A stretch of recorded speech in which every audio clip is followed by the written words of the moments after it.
الحمد لله رب العالمين والصلاة والسلام على سيد الأنبياء والمرسلين محمد وآله وأصحابه أجمعين. أما بعد فإن أصدق الحديث كتاب الله وخير الهدي هدي محمد صلى الله عليه وسلم وشر الأمور محدثاتها وكل محدثة بدعة وكل بدعة ضلالة وكل ضلالة في النار. وبالسند المتصل منا إلى الإمام الهمام الحافظ الحجة أمير المؤمنين في الحديث أبي عبد الله محمد بن إسماعيل بن إبراهيم بن المغيرة بن بردة الجوفي البخاري اليماني رحمه الله ونفعنا بعلومه آمين أنه قال حدثنا عبد الله بن يوسف قال أخبرنا مالك عن هشام بن عروة عن أبيه عن عائشة أم المؤمنين رضي الله عنها أن الحارث بن هشام سأل رسول الله صلى الله عليه وسلم فقال يا رسول الله صلى الله عليه وسلم كيف يأتيك الوحي؟ فقال رسول الله صلى الله عليه وسلم أحيانا يأتيني مثل سلسلة الجرس وهو أشده علي فيفسم عني وقد وعيت عنه ما قال وأحيانا يتمثل لي الملك رجلا فيكلمني فعلي ما يقول. قالت عائشة رضي الله عنها ولقد رأيته ينزل عليه الوحي في اليوم الشديد البرد فيفسم عنه وأن جبينه ليتفسد عرقا. محترم حضرات، یہ درس حدیث کی چھٹی مجلس ہے. بات چل رہی تھی رسول اللہ صلی اللہ علیہ وسلم کے پاس وحی کس طرح آتی تھی. اسی سے متعلق ہے امام بخاری رحمۃ اللہ علیہ نے سب سے پہلے اوپر جو عنوان اور جو سرخی اور جو ہیڈ لائن قائم کیا ہے وہ ہے کیف کان بدء الوحی الی رسول اللہ صلی اللہ علیہ وسلم. اس کا مطلب یہ ہے کہ رسول اللہ صلی اللہ علیہ وسلم کی طرف وحی کی شروعات کس طرح ہوئی. اسی سے متعلق یہ حدیث ہے. فرماتے ہیں حدثنا، ہم کو حدیث بیان کی. امام بخاری فرماتے ہیں کہ ہم کو حدیث بیان کی ہے. کس نے؟ عبداللہ بن یوسف. عبداللہ بن یوسف انہوں نے کہا اخبرنا مالک، کہ مالک رحمہ اللہ نے ہمیں خبر دی ہے. کس سے روایت کرتے ہوئے؟ عن ہشام بن عروہ، ہشام بن عروہ رحمہ اللہ سے. اور وہ کن سے؟ عن ابیہ، اپنے والد گرامی سے. اور وہ کن سے؟ عن عائشہ ام المؤمنین رضی اللہ عنہ، ام المؤمنین عائشہ صدیقہ رضی اللہ عنہ. دیکھیے کیا کہا کہ حارث ابن ہشام رضی اللہ عنہ، حارث ابن ہشام رضی اللہ عنہ یہ صحابی ہیں. انہوں نے رسول اللہ صلی اللہ علیہ وسلم سے پوچھا. پس انہوں نے کہا یا رسول اللہ، اے اللہ کے رسول صلی اللہ علیہ وسلم، کیف یأتیک الوحی، آپ کے پاس وحی کس طرح آتی تھی؟ آپ کے پاس وحی کس طرح آتی تھی؟ فقال رسول اللہ صلی اللہ علیہ وسلم، بس رسول اللہ صلی اللہ علیہ وسلم نے فرمایا کہ احیانا یأتینی مثل سلسلۃ الجرس. وہی آنے کے کئی طریقے تھے، وہی آنے کے کئی طریقے تھے. جیسا کہ میں نے اس سے پہلے بھی عرض کیا تھا کہ کبھی کبھار حضرت جبرائیل علیہ السلام خود اپنی اصلی صورت میں اور اپنے اصلی چہرے میں رسول اللہ صلی اللہ علیہ وسلم کے پاس آتے تھے اور اللہ کا پیغام سناتے تھے. یہ بھی ایک طریقہ تھا. دوسرا طریقہ یہ کہ حضرت جبرائیل علیہ السلام انسان کی شکل میں آیا کرتے تھے، اور میں نے گزشتہ عرض بھی کیا وہ انسان کون تھے؟ حضرت دحیہ کلبی رضی اللہ عنہ۔ اور کبھی کبھار کیا ہوتا تھا، جس طرح سے مسلسل گھنٹی بجنے کی آواز آتی ہے اس طریقے سے بھی رسول اللہ صلی اللہ علیہ وسلم کے پاس وہی آیا کرتی تھی۔ آپ علیہ السلام نے اسی کا ذکر کیا، فرمایا احیاناً کبھی کبھار، یاتینی میرے پاس آتی ہے وہی، مثل سلسلۃ الجرس گھنٹی کے بجنے کی آواز کی طرح، جس طرح سے کسی جانور کے گلے میں کسی نے گھنٹی ڈال دیا، اب وہ جانور چل رہا ہے، گھوم رہا ہے، تو اس کے ساتھ ساتھ وہ گھنٹی کی آواز بھی چلتی ہوتی ہے اور گھومتی ہوتی ہے، مسلسل آواز ہوتی ہے جب تک وہ جانور حرکت میں رہتا ہے، اس وقت تک اس گھنٹی کی آواز مسلسل آتی رہتی ہے۔ رسول اللہ صلی اللہ علیہ وسلم نے فرمایا یأتینی مثل سلسلۃ الجرس، میرے پاس وہی آنے کا ایک طریقہ یہ بھی تھا کہ مسلسل گھنٹی کے بجنے کی آواز کی طرح میرے پاس وہی آیا کرتا تھا۔ یہ طریقہ، ابھی جیسا کہ میں نے کہا وہی کے کئی طریقے تھے، ان میں سے یہ جو طریقہ تھا رسول اللہ صلی اللہ علیہ وسلم کے لیے بہت ہی زیادہ سخت قسم کا طریقہ تھا۔ کیوں؟ اس لیے کہ ایک مسلسل گھنٹی کے بجنے کی آواز آ رہی ہو اور اس میں سے پیغام سنایا جا رہا ہو، ظاہر سی بات ہے کہ آدمی کو سمجھنے میں تھوڑی دشواری ہوتی ہے۔ اگر چاروں طرف سے یہ پنکھے چلائے جائیں یا ہے کہ باہر سے کچھ آوازیں گاڑیوں کی موٹروں کی چلتی رہے، تو ظاہر سی بات ہے کہ ہم یہاں بیٹھے ہوئے لوگوں کو ڈسٹرب ہوگا نا، اور بات کے سمجھنے میں تھوڑی تکلیف ہوگی نا، دشواری ہوگی۔ رسول اللہ صلی اللہ علیہ وسلم نے فرمایا وہی کا یہ جو طریقہ ہے، یہ طریقہ ہوا اشد علیہ، وہی کے جتنے طریقے ہیں ان تمام طریقوں میں سب سے زیادہ سخت اور سب سے زیادہ دشوار طریقہ یہی تھا میرے لیے، وہ ہوا اشد علیہ، اور یہ طریقہ میرے لیے بہت ہی زیادہ سخت تھا۔ فیقسم عنی،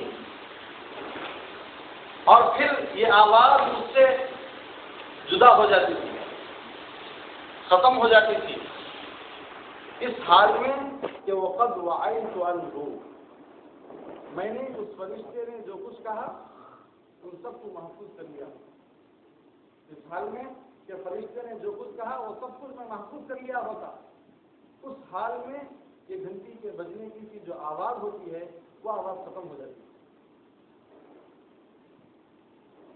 میرے بھائیوں، شریعت کا پورا دار و مدار وہی پر ہے، شریعت کا پورا دار و مدار وہی پر ہے، اس لیے امام بخاری رحمۃ اللہ علیہ نے وہی کے باب کو سب سے پہلے بیان کیا، اس لیے کہ دیکھیے قرآن ہے اور حدیث ہے، اس کے علاوہ جو کچھ بھی ہے قرآن اور حدیث کے لیے بھی ہی، اور اگر کوئی چیز قرآن اور حدیث سے ہٹی بھی ہوگی تو وہ قابل قبول نہیں ہوگی، ہوگی کیا؟ قابل قبول نہیں ہوگی۔ دیکھیے اس لیے وہی کی اہمیت بہت زیادہ ہے۔ فرمایا کہ فیقسم عنی، وہ مجھ سے جدا ہوتی تھی، وقد وعیت عنہ، اس حال میں کہ میں اس فرشتے سے محفوظ کر لیا ہوگا، جو کچھ اس نے کہا اس کو میں یاد کر لیا ہوگا۔ اس کے بعد کہا ما قال واحیانا، اور کبھی کبھار یتمثل لی الملک رجلا، فرشتہ آدمی کی صورت میں میرے سامنے آیا کرتا تھا، جیسا کہ سب سے پہلے وہی حضرت جبرائیل علیہ السلام رسول اللہ صلی اللہ علیہ وسلم کے پاس تشریف لائے۔ روایتوں میں بات ملتی ہے کہ سب سے پہلے جو آئے وہ تو حقیقی چہرے میں آئے، اور بعض محدثین کا کہنا ہے کہ نہیں، ایک آدمی کی شکل میں آئے، اسی لیے اجنبی آدمی کا لفظ ہے، اجنبی آدمی کا لفظ، وقد يتمثل احيانا يتمثل لي الملك رجلا، فیکلمنی، بس وہ مجھ سے بات کرتا تھا. کون تھے وہ؟ حضرت جبرائیل علیہ السلام. اور حضرت جبرائیل علیہ السلام ہی وہ فرشتہ ہے جس کے بارے میں اللہ تبارک و تعالیٰ نے قرآن پاک میں تعریف فرمائی. رسول کریم ذی قوت عند ذی العرش مکین مطاع ثم امین. بہت سے تعریف کے جملے حضرت جبرائیل علیہ السلام کے بارے میں. کیوں؟ اس لیے کہ یہ ضروری تھا کہ جو وحی لانے والا ہو وہ سب سے پہلے تو ایک کہ امانت دار. امانت دار ہونا ضروری ہے یا نہیں؟ مثال کے طور پر میں نے کوئی بات آپ سے کہی کہ بھائی جا کر فلاں آدمی سے بولو، تو اب اگر آپ جا کر میری بات کو جیسا میں نے آپ سے کہا ہے اسی طرح جا کر کہیں گے تب تو بات بنے گی، صحیح ہوگا. اگر خدا نہ کرے اس میں کچھ مرچ مسالہ بھر کر غلط کچھ چیزیں اس میں ایڈ کر آپ نے میری طرف سے ایک بات کسی سے کہہ دی اور بجائے اس کی خاطرداری ہونے کے اس کی دل شکنی ہو گئی، اس کا دل ٹوٹ گیا، تو میرے بھائیوں بات بگڑ جائے گی. اس لیے جس سے جب ہم کسی سے کوئی بات کہیں اور کسی کو کوئی پیغام پہنچانا چاہیں تو دیکھنا چاہیے کہ وہ امانت دار ہے یا نہیں، امانت دار ہے یا نہیں ہے. اور پھر دوسری بات یہ بھی ہے کہ اطاعت گزار بھی ہو، جتنا آپ کہتے ہیں اتنا ہی کہنے والا ہو، اس میں کچھ کمی اور زیادتی کرنے والا نہ ہو، یہ بھی ضروری ہے. اللہ تبارک و تعالیٰ نے ایسے بہترین فرشتے کو منتخب کروایا حضرات انبیاء کے پاس جا کر وہی کے پیغام سنانے کے لیے. دیکھیے کبھی کبھار وہ احیانا یتمثل لی الملک رجلا، کبھی کبھار فرشتہ آدمی کی شکل میں آیا کرتا تھا اور مجھ سے بات کرتا تھا، بات کرتا تھا. فاعی ما یقول، اب جو کچھ وہ کہتا تھا میں اس کو محفوظ کر لیتا تھا اور اپنے سینے میں اس کو جمع کر لیتا تھا. قالت عائشہ رضی اللہ عنہا، حضرت اما عائشہ رضی اللہ عنہا نے فرمایا وَلَقَدْ رَأَيْتُهُ يَنزِلُ عَلَيْهِ الْوَحْيُ فِي الْيَوْمِ الشَّدِيدِ الْبَرْدِ فَيَفْصِمُ عَنْهُ وَأَنَّ جَبِينَهُ لَيَتَفَصَّدُ عَرَقًا. فرمایا کہ رسول اللہ صلی اللہ علیہ وسلم کے اوپر جو وحی آیا کرتی ہے میرے بھائیوں اس کی سختی کا اندازہ میں اور آپ نہیں کر سکتے، اور اس کی تکلیف کا اندازہ میں اور آپ نہیں کر سکتے. اسی لیے اللہ تبارک و تعالیٰ نے اپنے وحی کے لیے بھی انہی بندوں کا منتخب، انہی بندوں کا انتخاب فرمایا جس کو وہ چاہتا. ہر کس و ناقص کے اوپر اللہ نے وہی نازل نہیں فرمائی. ہر آدمی کے پاس قوت برداشت کہاں ہے؟ اللہ کی طرف سے جو منتخب ہوگا اسی کو اللہ تبارک و تعالیٰ برداشت کی طاقت بھی دے گی. مثال کے طور پر میں اور آپ طائف کا ایک سفر ہوتا، اللہ معاف کروائے، طائف کے ایک سفر سے میں اور آپ توبہ کر لیتے. طائف کا ایک سفر کتنا مشکل تھا آپ اندازہ لگائیں کہ وہاں کے سردار قسم کے لوگوں نے انکار کر دیا. انکار ہی نہیں کیا بلکہ رسول اللہ صلی اللہ علیہ وسلم کے ساتھ انہوں نے بدتمیزی بھی کی، گستاخانہ الفاظ بھی استعمال کیے، طرح طرح کی باتیں انہوں نے کی. اچھا چلو پھر بھی مان لیں گے کہ میں اور آپ کسی کی کوئی بات سن کر برداشت کر لیں گے، چلو بھی گالی ہی تو دے رہا ہے. کتنا ہی بے غیرت آدمی ہو موجودہ دور میں، ابھی اسی دور کی بات بولیں گے کہ موجودہ دور میں کتنا ہی بے غیرت آدمی کیوں نہ ہو میرے بھائیوں، جب اس کو کوئی آدمی گالی دیتا ہے تو اس وقت میں اس کی ضمیر اندر سے پکار اٹھتی ہے اور اس کی غیرت باہر پڑتی ہے نہیں ہے؟ اب اگر یہ اماں کی کہتا ہے تو وہ نانی کی کہتا ہے، مادر مادر، ماں کی ماں، ڈبل کہتا ہے نا. اور اگر اس سے ایک پیڑھی کو گناتا ہے تو وہ 10 پیڑھیوں کو گنائے گا. صحیح ہے نہیں؟ لیکن اللہ کے رسول صلی اللہ علیہ وسلم نے ان کی کڑوی کسیلے کو سنا اور اس کو برداشت کیا. یہ نہیں تھا کہ رسول اللہ صلی اللہ علیہ وسلم کمزور تھے، یہ نہیں تھا کہ رسول اللہ صلی اللہ علیہ وسلم کے پاس بدلہ لینے کی طاقت نہیں تھی، یہ نہیں تھا کہ رسول اللہ صلی اللہ علیہ وسلم الیاذ باللہ کسی قسم کی کوئی بیماری تھی، بڑا قسم کا مرض تھا. اللہ تبارک و تعالی نے حضرات انبیاء علیہ السلام کو جو انتخاب کیا ہے، ایسے ہی قسم کے لوگوں کو انتخاب کیا ہے جن کے پاس جسمانی اعتبار سے بھی صحت ہو. بلکہ یوں کہنا مناسب ہے کہ اللہ نے پہلے صحت دی پھر انتخاب فرمایا. اللہ تبارک و تعالیٰ نے کسی نبی کو ایسی بیماریاں نہیں عطا فرمائی جس سے لوگوں کو گھن ہوتا ہے، جیسے کوڑ کی بیماری ہے، برس کی بیماری ہے. یہ وہ بیماریاں ہیں جس سے آدمی نفرت کرتا ہے، کراہت محسوس کرتا ہے. اور کسی ایسی بیماری میں اللہ نے نبیوں کو مبتلا نہیں کیا جو ذلت کا ذریعہ بنتی. موجودہ دور کے حساب سے ایڈس ہے، اگر یہ معلوم ہو جائے لوگوں کو کہ فلاں آدمی کو ایڈس ہے تو لوگ اس کو ذلت کی نظر سے دیکھتے ہیں. ارے یہ کیا ہے، تو نکما آدمی ہے، غریب قسم کا آدمی ہے. آپ کے ذہن میں یہ بات آتی ہوگی کہ حضرت ایوب علیہ السلام کے جسم میں کیڑے پڑ گئے تھے، ہے نا، اور وہ کیڑے پورے جسم کے اندر جی چلتے پھرتے انہی کے گوشت کو جو ہے انہوں نے اپنی غذا بنا لی تھی. میرے بھائیوں، اللہ تبارک و تعالیٰ نے حضرت ایوب علیہ السلام کے جسم میں کیڑے تو پیدا کیے، صحیح بات ہے، لیکن اتنا خطرناک قسم کا جیسا کہ لوگ کہتے ہیں، اور اتنے گھن قسم کا نہیں تھا اس سے کہ لوگ نفرت کریں. نہیں تھا، یہ اللہ کی طرف سے آزمائش تھی ضرور.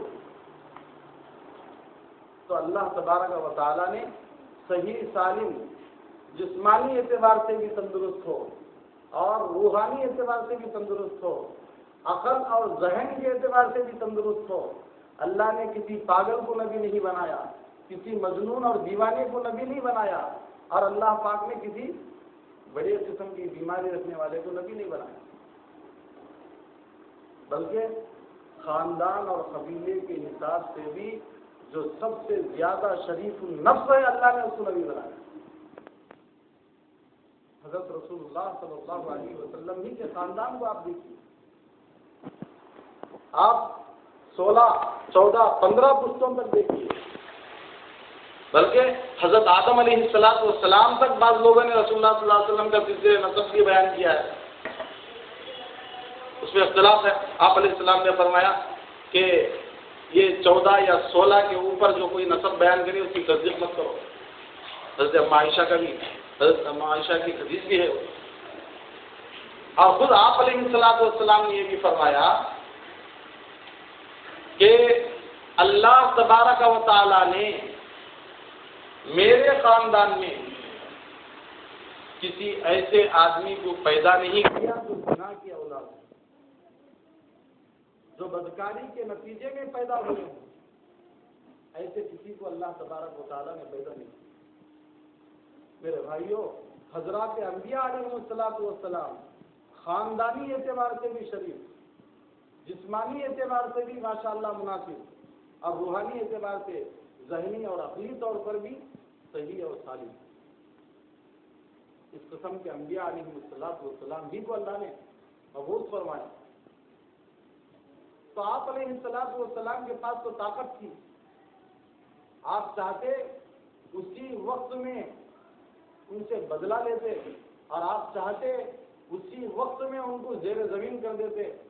آپ چاہتے اسی وقت میں ان کو چاٹا لگا دیتے، کچھ بھی کر سکتے تھے. اللہ نے اتنی طاقت تو نوازا تھا آپ کو. آپ علیہ السلام کا بدلہ نہ لینا یہ مجبوراً نہیں تھا، بلکہ آپ کا اختیاری تھا، مجبوری کا نہیں تھا. اور آپ علیہ السلام، آپ پوری سیرت پڑھ کر دیکھیں آپ علیہ السلام کی، کہ آپ نے اپنی ذات کے لیے کسی سے بدلہ لیا ہو، یہ تو نہیں. چلو دینی معاملے میں کسی سے بدلہ لیا ہو، ایسے اکے دکے واقعات ملیں گے. اللہ کے لیے لیا ہو، دین کے لیے لیا ہو، ایسے اکے دکے واقعات ملیں گے آپ کو سیرت میں. لیکن سیرت میں کہیں آپ علیہ السلام کے بارے میں یہ نہیں ملے گا کہ آپ نے اپنی ذات کے لیے کسی سے بدلہ لیا ہو. میرے بھائیوں، ایک طائف کا سفر اگر ہر کس و ناکس نبی بن جاتا تو طائف کے سفر سے ہی توبہ کر لیتا. نبوت بہت اونچا مقام ہے. دیکھیے حضرت لقمان علیہ السلام کے بارے میں قرآن مجید کے اندر ایک مکمل سورہ ہی حضرت لقمان کے نام سے، بہت بڑی سعادت کی بات ہے. حضرت لقمان علیہ السلام کیا تھے؟ کیا وہ نبی تھے یا حکیم تھے؟ اختلاف ہے، لیکن اصح قول یہی ہے کہ وہ نبی نہیں تھے، حکیم تھے. اللہ تبارک و تعالیٰ نے ان کو اختیار بھی دے رکھا تھا، نبوت اور حکمت.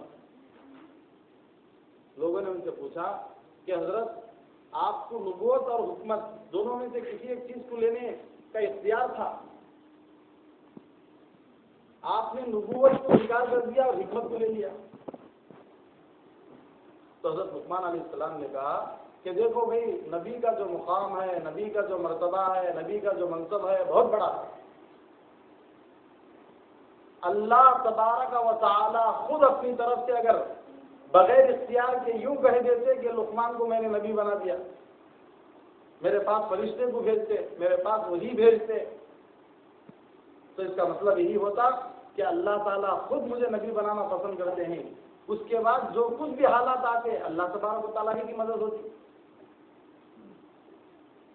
لیکن اس کے مقابلے میں اگر میں خود نبوت کو اختیار کرتا، اس کے بعد لوگ مجھے تکلیفیں دینا شروع کر دیتے، تو اس وقت میں اللہ سے مدد مانگتا تو اللہ یوں کہتے کہ آپ نے بھی تو نبوت کو لیا ہے نا، برداشت کیجیے. بہت شوق تھا نا آپ کو نبی بننے کا، میٹھا میٹھا ہف ہف کڑوا کڑوا تھو تھو دے دے، ہے نا. میرے بھائیوں، اللہ تبارک و تعالیٰ نے حضرات انبیاء علیہ السلام کو جتنے بھی نبیوں کو دنیا میں بھیجا، جیسا کہ حدیثوں میں بات ملتی ہے کہ 1,24,000 نبی اور 313 رسولوں کو اللہ نے دنیا میں بھیجا. 1,24,000 نبی اور 313 رسولوں کو اللہ تبارک و تعالیٰ نے دنیا میں بھیجا. یہ سب اللہ ہی کی طرف سے منتخب تھے، اور ان سب کے پاس بھی اللہ تبارک و تعالیٰ نے اپنا جو پیغام بھیجا ہے حضرت جبرائیل امین علیہ السلام کے ذریعے سے. تو جتنے انبیاء آئے ان تمام نبیوں کے پاس آئے. اس کا مطلب یہ ہے کہ حضرت جبرائیل علیہ السلام کی عمر کا اندازہ کیا ہوگا. خیر میرے بھائیوں، میں عرض یہ کر رہا تھا کہ نبی کوئی خود اپنے طور پر نہیں بن سکتا جب تک کہ اللہ نہ بنائے. بقیہ ہے، اگر کوئی ولی بننا چاہتا ہے تو اللہ اس کے رسول کے بتائے ہوئے حکم کے مطابق زندگی گزار لے، فرائض کو پورا کرے، حرام سے بچے، سنتوں کا اہتمام کرے، مستحبات کا اہتمام کرے. اللہ تبارک و تعالیٰ نے ولایت کے دروازے کو قیامت تک کھول کر رکھا، اور نبوت کے دروازے کو اللہ تبارک و تعالیٰ نے بند کر دیا. یہاں تک کہ آپ علیہ السلام کو اگر کوئی آدمی صرف نبی یا صرف رسول مانتا ہے تو وہ شخص بھی مومن نہیں ہوگا جب تک کہ وہ صرف نبی اور رسول نہیں بلکہ ساتھ ساتھ خاتم الانبیاء نہ مانے.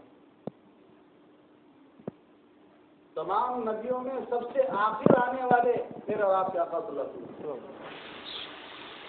جب تک نبی صلی اللہ علیہ محمد رسول اللہ صلی اللہ علیہ وسلم کو آدمی خاتم النبیین نہیں مانتا.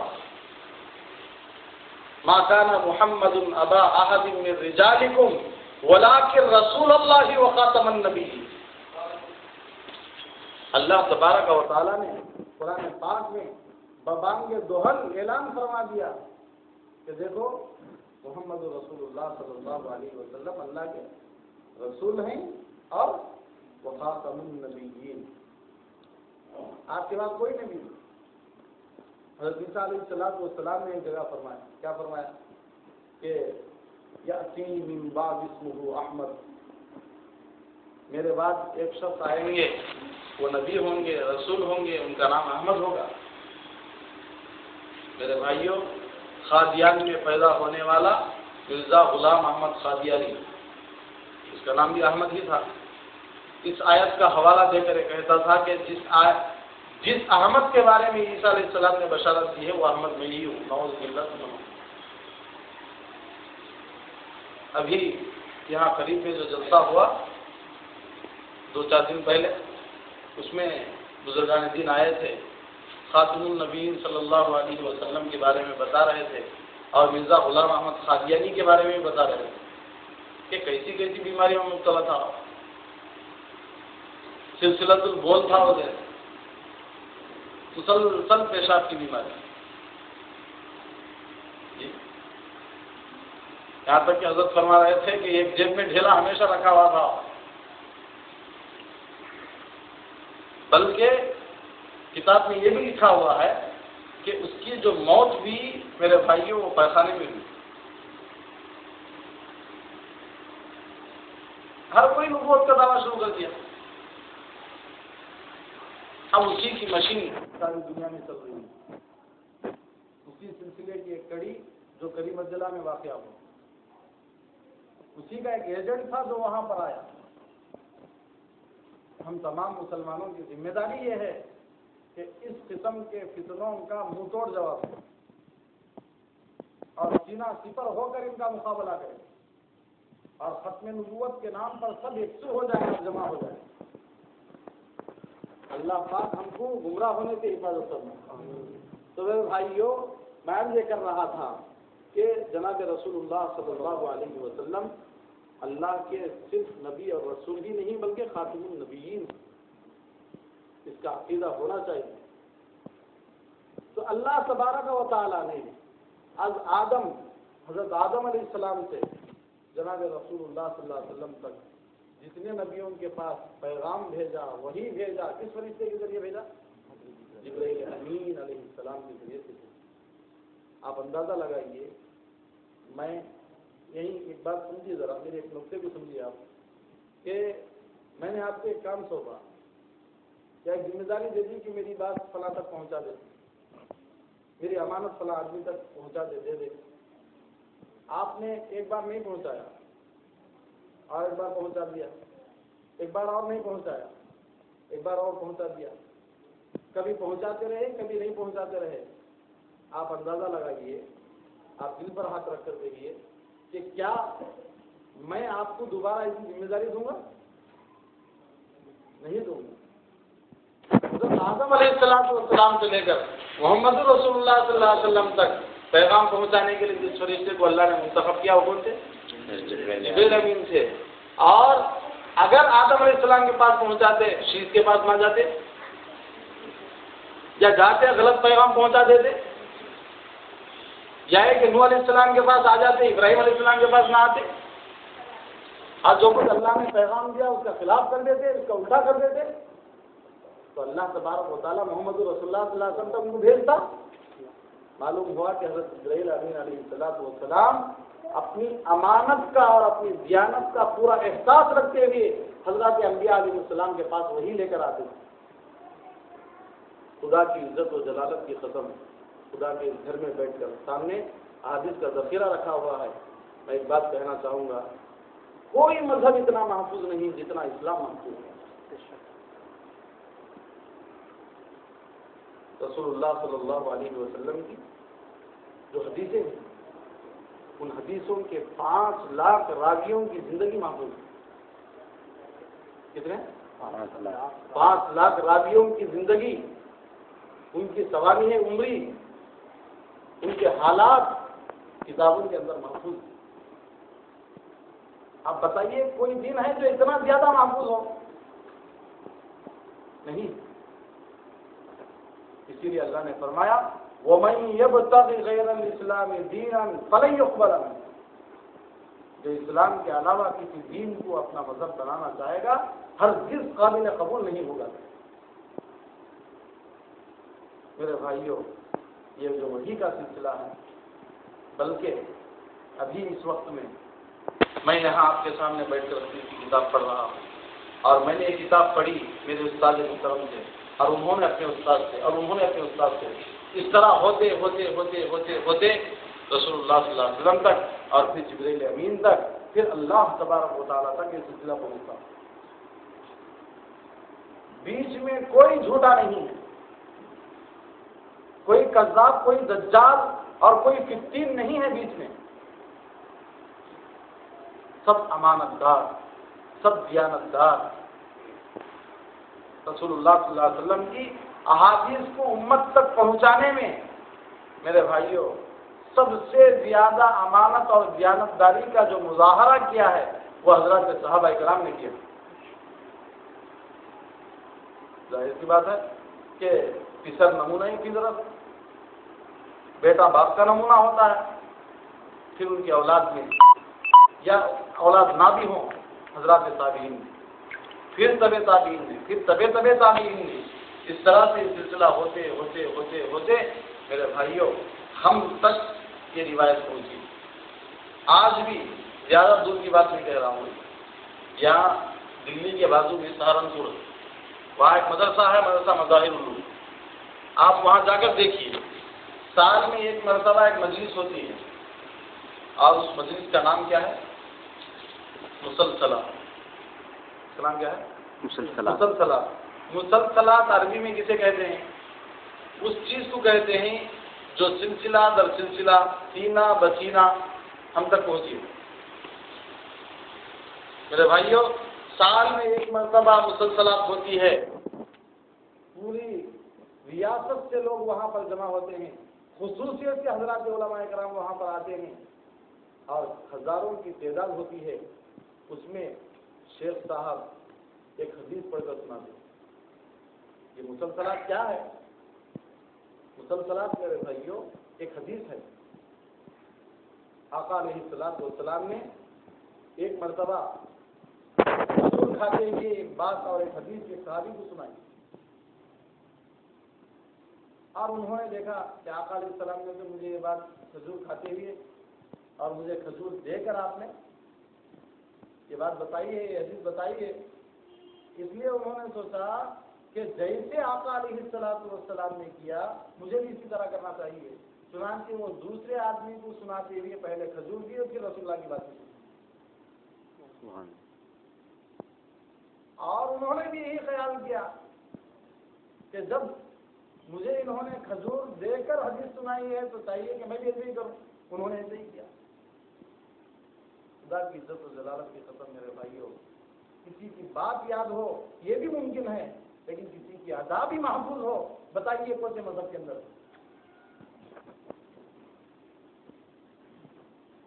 حضرت ابن مسعود رضی اللہ عنہ کے بارے میں مشہور، ایک جگہ گئے اور وہ تھوڑی دیر کے لیے بیٹھے، پھر سفر آگے۔ پوچھنے والوں نے پوچھا تو انہوں نے کہا کہ آقا کے ساتھ میں ایک مرتبہ تھا، میں نے آقا علیہ السلام کو یہاں پہ بیٹھتے ہوئے دیکھا، میں بھی اتباع سنت میں تھوڑی دیر کے لیے بیٹھ گیا۔ اور یہ بھی لکھا ہوا ہے کہ آقا نے اس وقت میں قضائے حاجت کے لیے تشریف فرما ہوئی، اور ان کو حاجت نہیں تھی، ان کو ضرورت نہیں تھی، پھر بھی اس لیے تاکہ وہ ادا میں بھی کروں، اس لیے وہی ادا کری انہوں نے۔ تو میرے بھائیوں کسی کی بات یاد ہو، ایسی بہت ساری مثالیں ہیں کسی کے کلام کو محفوظ کیا گیا ہو، ایسی بھی بہت ساری مثالیں ہیں، لیکن کسی کی عادات کو بھی محفوظ رکھا گیا ہو، ایسا کوئی شخص کسی مذہب میں آپ کو نہیں ملے۔ صرف اور صرف میرے اور آپ کے آقا صلی اللہ علیہ وسلم کی خصوصیت ہے۔ اللہ تبارک و تعالیٰ نے آپ کے قول کو، آپ کے فعل کو، آپ کے عمل کو، آپ کی تقریر کو، آپ کی ایک ایک چیز کو محفوظ کر دیا، قیامت تک کے لیے محفوظ کر دیا۔ تو اس طرح سے سناتے سناتے سناتے سناتے جب ہم لوگ وہاں پہنچتے ہیں مظاہر روم کو، تو حضرت شیخ دامت برکاتہم ہم کو پہلے کھجور تقسیم کرتے پھر حدیث سناتے۔ اب بتائیے کتنی بڑی بات ہے، آقا علیہ السلام کی چھوٹی سی ادا کھجور دے کر آپ نے یہ حدیث فرمائی تھی، اور وہی صحابی نے بھی کیا، وہی تابعی نے بھی کیا، وہی تبع تابعی نے بھی کیا، یہ سلسلہ چلتے چلتے آپ لوگ زیادہ دور کی بات نہیں بول رہا ہوں، جائیے یہی مذاہب سہارنپور ہمارے ہندوستانی میں ہے نا۔ اب دیکھیے یہ ہے ہمارا علم، یہ ہے ہمارا مذہب میرے بھائیوں، یہ ہے اللہ تبارک و تعالیٰ کی طرف سے وحی کی گئی ہوئی وہ اللہ کا پیغام اور اللہ کی وحی، اللہ تبارک و تعالیٰ کی ایک ایک بات محفوظ، اللہ کی ایک ایک وحی محفوظ میرے بھائیوں۔ یہ تو خیر رسول اللہ کی بات محفوظ ہے، یہ بھی چلو، لیکن یہ 5 لاکھ آدمی جنہوں نے رسول اللہ صلی اللہ علیہ وسلم کی حدیثیں بیان کی، ان کی زندگیاں بھی محفوظ ہوگی، اور ان میں سے کون کیسا تھا، کون کس درجے کا تھا؟ کہیں ایسا تو نہیں کہ ان میں سے کوئی کبھی زندگی میں جھوٹ کہا ہو، کہیں ایسا تو نہیں کہ ان میں سے کہیں کسی کو بھولنے کی شکایت ہو، اللہ معاف کرے میرے اندر ہوتی، بھول زیادہ ہوتی ہے، پھر بھی اطمینان یہ اس بات پر ہے کہ سامنے کتاب رکھی ہوئی ہے، اس لیے ہمت ہو رہی ہے، ورنہ تو حقیقت یہ ہے کہ میرے بھائیوں یہ ساری حدیثیں بغیر دیکھے کہ میں آپ کو سناتا اور آپ پھر اس کو مجھے سناتے۔ حدیث اور پڑھنے اور پڑھانے کے 2 طریقے ہیں، ان میں سے ایک یہ ہے کہ استاد پڑھ کر سنا دے اور طالب علم سن کر اس کی حفاظت کر لے، اس کی یاد کر لے۔ دوسرا طریقہ یہ ہے کہ طالب علم استاد کے سامنے پڑھ کر سنا دے اور استاد اس کو صحیح کر دے۔ حدیث کا جو طریقہ گزرا ہے یہی طریقہ، دونوں طریقے مقبول ہیں، اور حدیث کے بیان کرنے کے الفاظ بھی الگ الگ ہیں، کبھی کہتے ہیں حدثنا، کبھی کہتے ہیں اخبرنا، کبھی کہتے ہیں انبانا، کبھی کہتے ہیں سمیعت، کبھی ان کے ذریعے سے۔ امام بخاری رحمۃ اللہ علیہ نے اپنی صحیح بخاری کے اندر سب سے پہلی حدیث جو بیان کی ہے اس میں حدیث بیان کرنے کے جتنے طریقے ہیں وہ سارے طریقے آ گئے۔ دیکھیے کہا حدثنا الحمیدی، حدثنا سفیان، حدثنا یحییٰ قال اخبرنی محمد بن ابراہیم انہ سمع علقمۃ یقول سمعت عمر بن الخطاب۔ اس طرح سے سمعت بھی ہے، ان بھی ہے، اور پھر اخبرنی بھی ہے، حدثنا بھی ہے۔ میرے بھائیوں یہ سب حدیثیں، حدیث بیان کرنے کے یہ مختلف الفاظ ہیں، لیکن ہم مسلمانوں کو اس سے کوئی لینا دینا ہی نہیں، کسی کو پتہ ہی نہیں چلتا ہے کیا چیز ہے۔ کبھی تو کہا جا رہا ہے حدثنا، کبھی تو کہا جا رہا ہے اخبرنا، کبھی تو کہا جا رہا ہے سمعت، کبھی تو کہا جا رہا ہے رأیت، کبھی ان کے ذریعے سے بیان کیا جا رہا ہے، حدیث معنعن کہتے ہیں اس کو، جو ان کے ذریعے سے بیان ہو، جیسا کہ مشکات شریف کے اندر اکثر یہی ہوتا ہے، ان کے ذریعے سے حدیث بیان ہوتی ہے۔ میرے بھائیوں یہ سب چیزیں محفوظ رکھو، یہ سب چیزیں سیکھو، آپ جانو کیا ہے اس کی حقیقت۔ انشاءاللہ ثم انشاءاللہ اللہ اس کی برکت سے آپ لوگوں کو بھی چمکا دے گا۔ جیسا کہ حدیث کی نسبت سے اللہ تبارک و تعالیٰ نے اتنے لوگوں کی زندگیوں کو محفوظ کر دیا، اور آج اتنے لوگوں کے نام بھی یہاں پر محفوظ ہو گئے۔ حالانکہ رسول اللہ صلی اللہ علیہ وسلم کی بات اتنی ہی تھی، کیا تھی؟ انما الاعمال بالنیات وانما لامرئ ما نوى فمن كانت هجرته الى دنیا يصيبها او الى امرأة ينكحها فهجرته الى ما هاجر اليه۔ اتنی سی بات، ایک سطر کی بات، ایک لائن کی بات تھی۔ اس کے مقابلے میں جن لوگوں نے بیان کیا ہے ان کی 4 لائنیں۔ کیا؟ ذرے کو آفتاب بنانا، ذرے کو کیا بنانا؟ خاک کو عالم پاک بنانا۔ میرے بھائیوں، ہماری نسبت عالم پاک سے ہو گئی تو خاک بھی انشاءاللہ ثم انشاءاللہ آفتاب ہو جائے۔ مطلب یہ ہے کہ آپ علیہ السلام کی حدیثوں کے ساتھ ہماری نسبت ہو گئی تو اللہ تبارک و تعالی ضرور ہم کو بھی چمکا دیں۔ اس لیے ضروری ہے، ماشاءاللہ مجھے بہت خوشی ہوئی کہ آپ حضرات جو ہے درس حدیث میں آئے ہیں، آ رہے ہیں اور پابندی سے بیٹھ بھی رہے ہیں الحمدللہ، اور پوری توجہ کے ساتھ سن بھی رہے ہیں۔ میں دیکھ رہا ہوں کہ کوئی سو نہیں رہا، الحمدللہ ثم الحمدللہ۔ میرے بھائیوں، ان بزرگوں کو ذرا ایک بار دیکھ لیا جنہوں نے حدیثیں ہم تک پہنچائی ہیں۔ ایسی کیسی محنت فی لیلۃ مقمرہ، کتابوں میں بات ملتی ہے کہ چاند کے اجالے میں انہوں نے کتابیں پڑھی ہیں۔ چاند کے اجالے۔ آج میرا اور آپ کا کیا حال ہے؟ یہ سب کچھ فراوانی ہے، سب کچھ انتظامات اور سہولیات ہیں، پھر بھی ہم لوگ علم سے دور ہیں، قرآن سے دور ہیں، حدیث سے دور ہیں۔ میرے بھائیوں، ضرورت اس بات کی ہے کہ سب سے پہلے آدمی علم اپنی زندگی میں اختیار کریں گے نا انشاءاللہ۔ تو یہ جو پہلی حدیث ہے وہ تو انما الاعمال بالنیات سے متعلق تھی، اس کے متعلق چند باتیں آپ کے سامنے آئی۔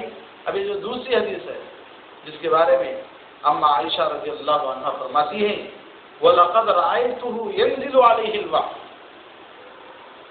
اور تحقیق کے میں نے آپ علیہ السلام کو وہی نازل ہونے کے وقت میں دیکھا۔ کون سے وقت میں؟ وہی نازل ہونے کے وقت میں دیکھا۔ کب؟ فی الیوم الشدید البرد، سخت جاڑے کے دن میں،